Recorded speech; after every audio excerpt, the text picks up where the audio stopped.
There was this person in Medina, he was from Bani Israel. And Nabi Muhammad sallallahu alaihi wasallam had his doubt on that person that this could be Dajjal, because he was showing some features like Nabi Muhammad sallallahu alaihi wasallam had been telling people the features of Dajjal. He had the similar features like that.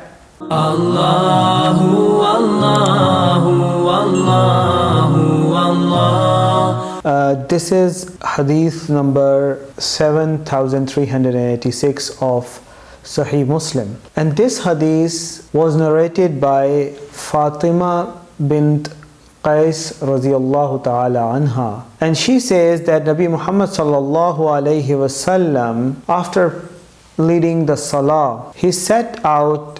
Nabi Muhammad sallallahu alaihi wasallam sat on his mimbar, sat on his place where he used to speak people from, sat on the pulpit, and he was smiling. And Nabi Muhammad sallallahu alaihi wasallam said that everyone should keep on sitting at his place. He then said that, do you know why I had asked you to assemble? And the Sahaba and the companions of Nabi Muhammad sallallahu alaihi wasallam replied that Allah and His Messenger know better.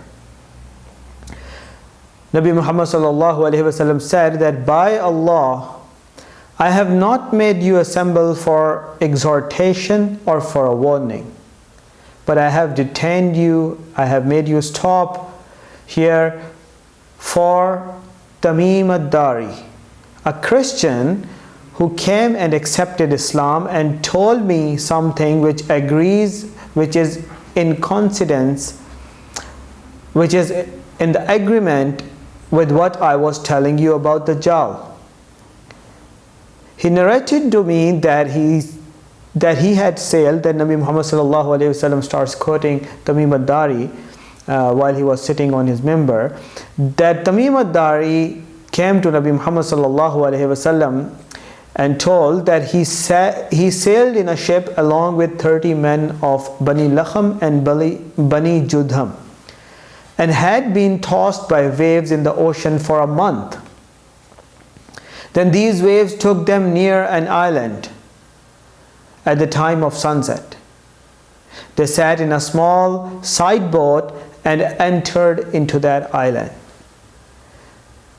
And on that island they found a beast with long thick hair, and because of that long thick hair they couldn't disguise his face from his back.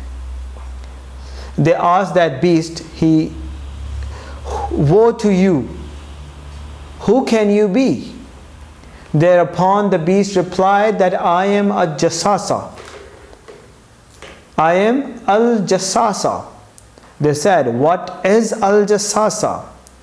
And it said, O people, go to this person in that monastery, as he is very much eager to know about you. And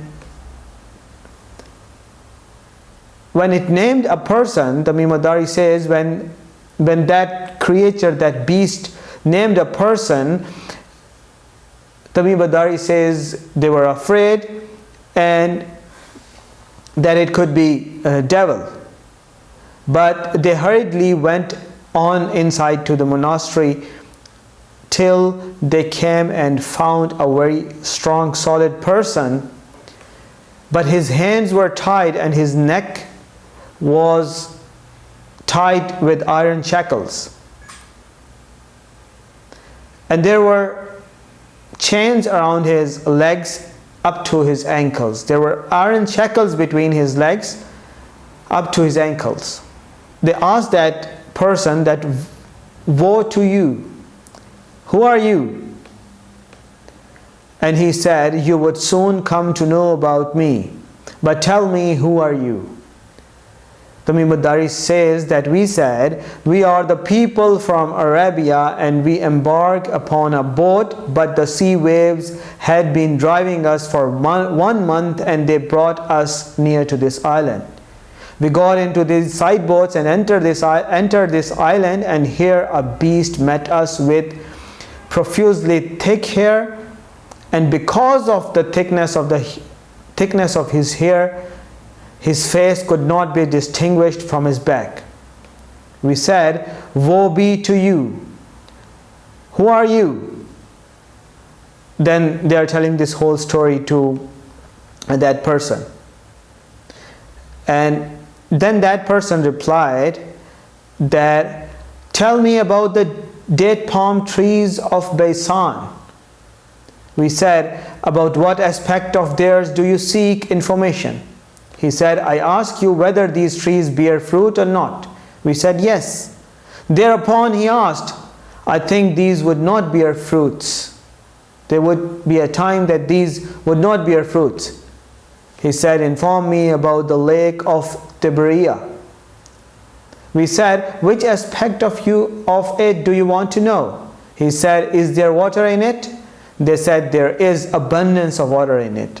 Thereupon he said, I think there would be a time that it would soon become dry. He again said, inform me about the spring of Zogar. They said, which aspect of do you want to know about? The chained person said, is there water in it and does it irrigate the land? We said to him, yes, there is abundance of water in it and the inhabitants of Medina irrigate the land with the help of it. He said, inform me about the unlettered prophet. Now he's asking, that person is asking about prophet. What has he done? We said he has come out of Mecca and has settled in Yathrib in Medina. He said, do the Arabs fight against him? We said yes. He said, that chained person, that Nabi Muhammad sallallahu alaihi wasallam already told the people that this is the Dajjal that Nabi Muhammad sallallahu alaihi wasallam is telling people about. And then he said, that person asked, how did that prophet deal with Arabs? We informed him that he had overcome those in his neighborhood, the people of Mecca, and they had submitted themselves before him.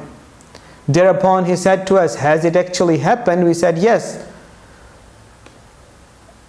Then that person gave witness in like talk to people about Nabi Muhammad sallallahu alaihi wasallam, that if it is the matter that then it is better for the Arabs that they should show obedience to him. I'm going to tell you about myself. And then that person said that I am the Dajjal and would be soon permitted to get out, and so I shall get out and travel in the land, and will not spare any town where I would not stay for 40 nights except Mecca and Medina.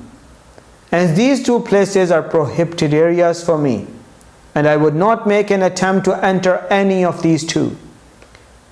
An angel with a sword in his hand would confront me and would bar my way, and there would be angels to guard every passage leading to it.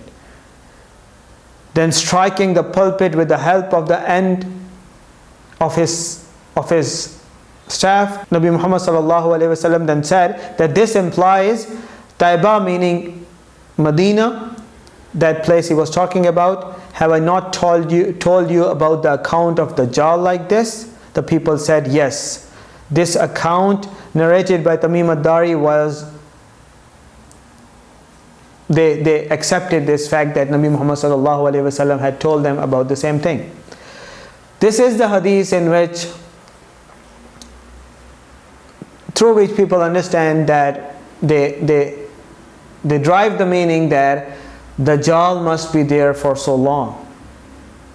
But what about the hadith in which Nabi Muhammad sallallahu alaihi wasallam has been following a person named Ibn Sayyad? Nabi Muhammad sallallahu alaihi wasallam had a doubt over Ibn Sayyad, that he could be Dajjal. There was this person in Medina, he was from Bani Israel. And Nabi Muhammad sallallahu alaihi wasallam had his doubt on that person, that this could be Dajjal, because he was showing some features like Nabi Muhammad sallallahu alaihi wasallam had been telling people the features of Dajjal. He had the similar features like that. But eventually Nabi Muhammad sallallahu alaihi wasallam was of the view, he realized that Ibn Sayyad was not Dajjal. But when Nabi Muhammad sallallahu alaihi wasallam already knew that Tamim Ad-Dari went on this voyage on the sea and met this person, then why would Nabi Muhammad sallallahu alaihi wasallam would be looking for that person? Why would he be doubting that Ibn Sayyad?